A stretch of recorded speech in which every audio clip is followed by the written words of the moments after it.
Hello everyone! Woo. It's Darcy Hunter of Darcy Hunter Art, and I just wanted to pop on here quickly today. I've been working on a commission, but it's similar to some of the patterns that I have in my Etsy shop, so I wanted to give you a little sneak peek into how I create it. I started with a canvas background. I added some fabric scraps, and now I'm just stitching the background.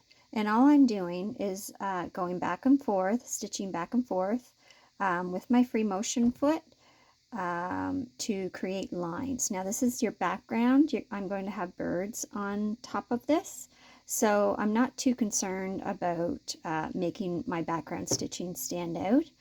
All I'm concerned about is getting it quilted down so that I can put my appliques on top. So what I'm doing is stitching straight lines. You can use your free motion foot, or and this is a great practice for you if you're not used to stitching with a free motion foot.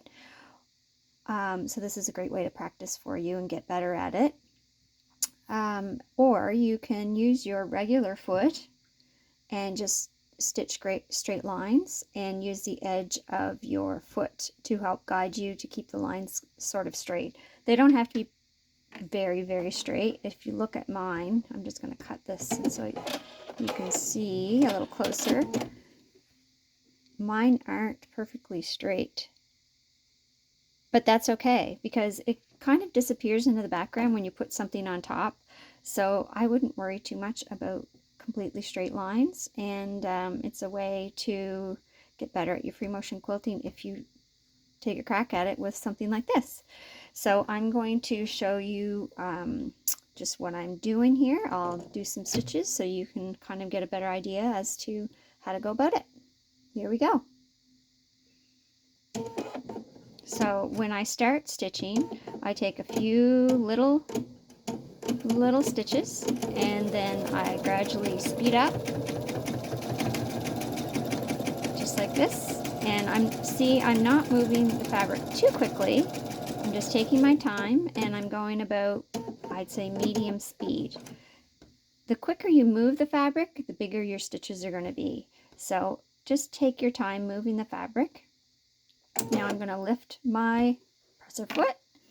I'm going to turn around, and I'm going to use the edge of my foot to guide me where to stitch next. So I'm put my foot back down, and the line of stitching that I just finished is right along the edge of the foot. And then I'm just going to take a few little stitches again and keep going.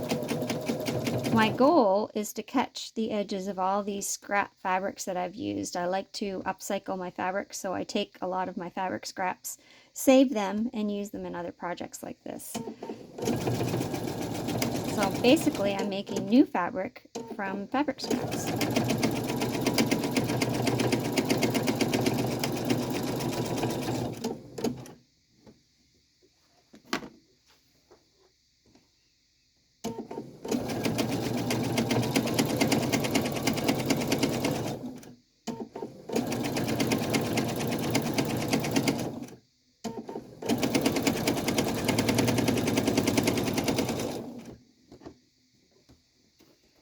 All right.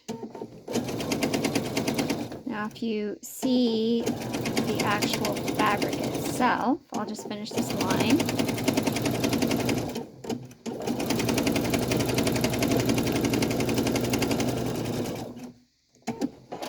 Right here so I can bring it closer to you.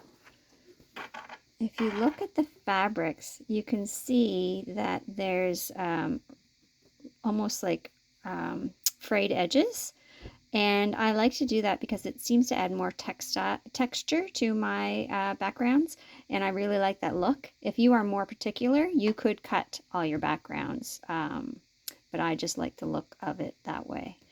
So if you have any questions, please drop them below, and take note that I will be offering an online course, not on this pattern, but on my mosaic quilt patterns.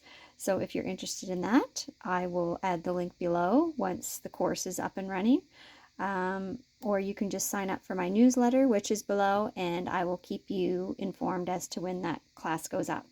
So take care and see you soon.